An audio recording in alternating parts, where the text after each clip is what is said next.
An FBI agent was sitting at his desk. It was 10 p.m. It was raining. He was studying a unique case. The agent had never worked on such a thing. There were reports that a rich family had disappeared from their home in the middle of a Romanian forest.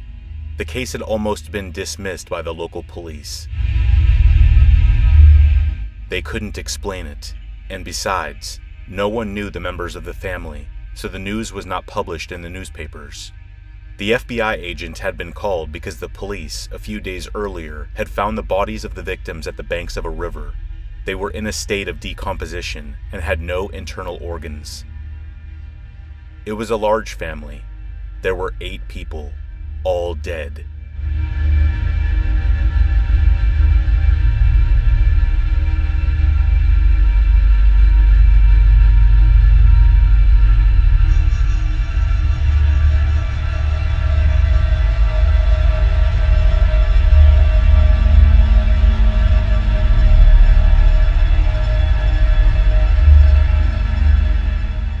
Going up the river, they discovered that it was connected to the sewer system of the old house where the family lived.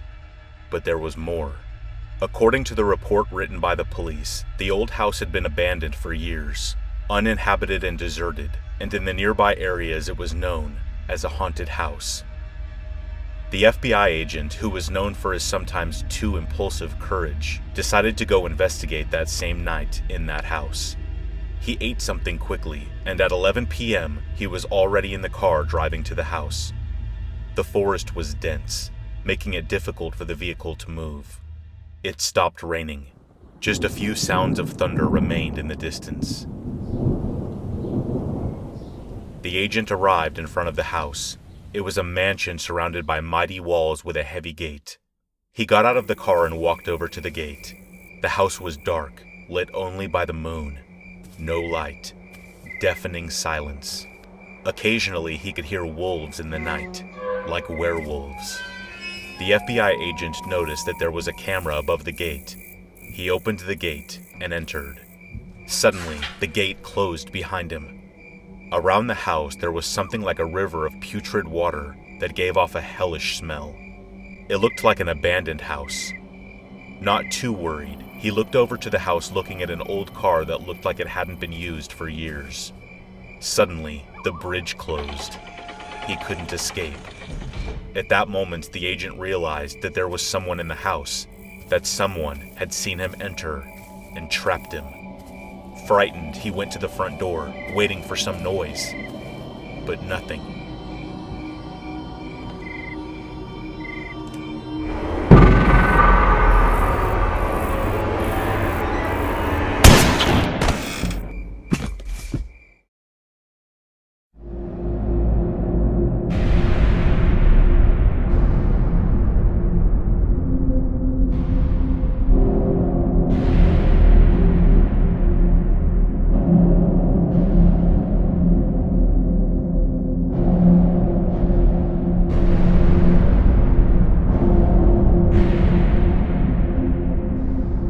Woke up in a cold, damp cell. He had been shot with a rubber bullet. But who was that old man? Then he realized that he had taken his gun. He was unarmed, outside the cell, on the ground. He found a lockpick, with which he managed to open the cell door. Maybe that old man had lost it. As he went out, he saw a room with 2 columns. It looked like a puzzle. The agent wondered what they wanted to do with him. He didn't know if they wanted to kill him. He continued down a corridor to realize that there was another cell, and inside, a human skeleton. There was no doubt. The house had been occupied by the killers of the family who lived in the house. But who were they? Upstairs, he could hear voices, grunts. Were they monsters? The agent then turned. With his heart in his throat, he threw himself towards that tall, thin, pale-faced ghost. But when he reached it, it was gone. The agent was terrified. If he hadn't jumped on that ghost, making it disappear, he would have fainted with fear. That was a terrifying look. It was Slendrina. The agent, who had always been a fan of the paranormal over the years, knew Slendrina. He knew it was a ghost haunting old houses and schools, but he thought that they were just legends. Besides, he hadn't heard of Slendrina for a long time. It was like she had disappeared. The agent was right. After the disgrace of the castle due to her curse, Slendrina had completely disappeared with Liev, Slendrina's husband, and her mother. But then, why could Slendrina go around the house, attacking her victims? Nobody knew it. Granny had decided to move to this house, once inhabited by a wealthy family, to remain isolated from the rest of the world. And, with the help of Grandpa, she had killed all the members of the family, mutilating their bodies. Then, they threw the corpses in the river of the sewage system. She had brought some objects from her first home before finally abandoning it, like the table, the bed, the mannequin, some furniture, Slendrina's cradle, and of course, the teddy bear. But why wasn't her diary there? Granny understood that the teddy bear was the key to awaken and summon the ghost of Slendrina. In fact, the book contained the story and all the secrets of Slendrina and her family, but it was not enough to evoke her spirit. Sometimes the diary could only remember faces, sounds, words of the family. So the teddy bear had kept the essence of Slendrina. It was a symbol of love between Granny and Slendrina. Today, Slendrina wanders around the house and helps Granny and Grandpa haunt and kill anyone who comes near that place. But one thing is clear. When you put her teddy bear in her cradle, she vanishes. She calms down by appeasing that urge to murder, remembering her happy childhood before the curse changed everything.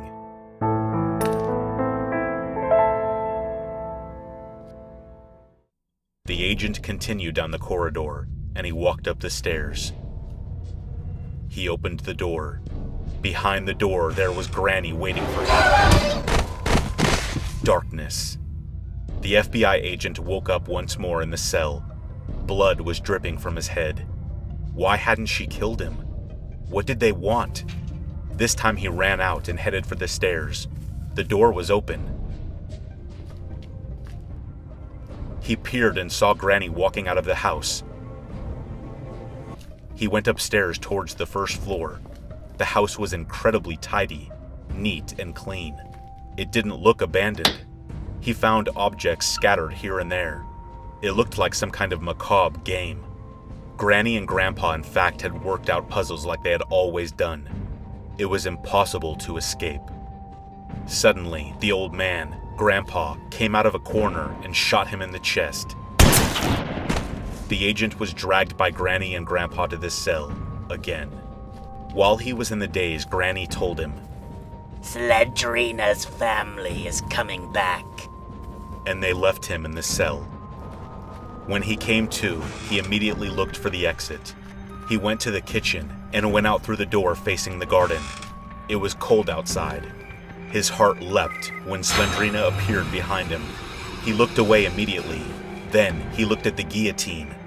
That execution tool made him shiver. Did they want to cut off his head? Here they are. Grandpa and Granny were advancing towards him.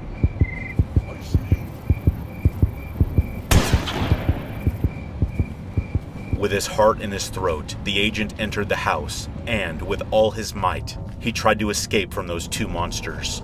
He ran upstairs to the last floor, and then he climbed the stairs to the roof. He could hear their heavy footsteps behind him. He reached the roof. He couldn't see anything. He couldn't see outside the walls, not even his car. Everything was shrouded in darkness. It was like another world. Then, above the chimney, a large crow pecked him in the eye, making him lose his balance. The agent fell off the roof.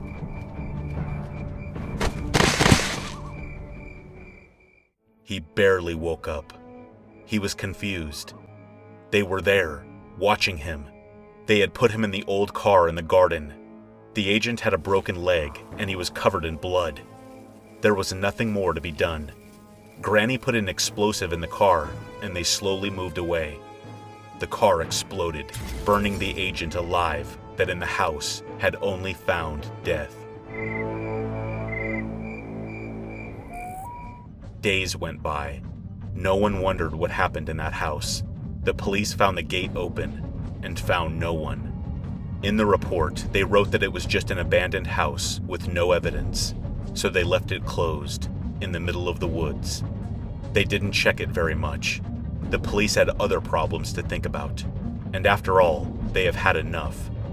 Actually, they were terrified of going to that house again, so far from everything and everyone in the middle of nowhere. The truth is that Slendrina's family knew how to hide and how to scare people. Slendrina, Granny, and Grandpa are still there, ready to defeat and torture anyone who goes into that house alone.